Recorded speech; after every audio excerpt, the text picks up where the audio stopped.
Hello guys, അങ്ങനെ സാന്ത്വനം രണ്ടാം ഭാഗം പുതിയ പ്രമോല്. നമ്മുടെ ധർമ്മൻ പോയതിന് പിന്നാലെ ദേവമംഗലം വീണ്ടും യുദ്ധക്കളമായി എന്ന് വേണം പറയാൻ കേട്ടോ. നമ്മുടെ ശ്രീദേവിനെ കുറെ വഴക്ക് പറയുന്നുണ്ട് നമ്മുടെ ആനന്ദ്. നീ കാരണമാണ് ഇതൊക്കെ സംഭവിച്ചതെന്നൊക്കെ പറഞ്ഞിട്ടേ.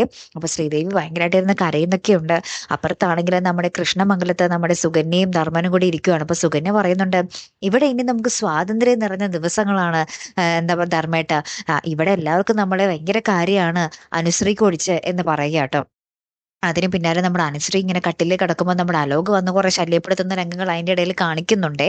പിന്നീട് നമ്മുടെ ബാലൻ ഗോമതി ഇങ്ങനെ സങ്കടപ്പെട്ടിരിക്കുന്നത് കാണുമ്പോൾ ഗോമതിയുടെ അടുത്ത് നിന്ന് ബാലൻ പറയുകയാണ്, താൻ സങ്കടപ്പെടണ്ടോ, നാളെ രാവിലെ ആവട്ടെ, ഞാൻ പോയി വിളിച്ചോളാം എന്ന് പറയുകയും പിറ്റേ ദിവസം രാവിലെ തന്നെ നമ്മുടെ ബാലൻ കൃഷ്ണമംഗലത്ത് പോയി ധർമ്മനെ വിളിക്കുന്നുണ്ട്. പക്ഷെ ധർമ്മൻ, എന്താണ്, എനിക്ക് വരാൻ ഉദ്ദേശമൊന്നുമില്ല, നിങ്ങൾ ആരാണ് എന്താണെന്നൊക്കെ ചോദിച്ച് ധർമ്മൻ ഒരു പരിചയമില്ലാത്ത രീതിയിൽ നമ്മുടെ ബാലനോട് സംസാരിക്കുകയും ബാലിനെ അവിടെ നിന്നും ഇറക്കി വിടുകയും ചെയ്യുന്നുണ്ട്.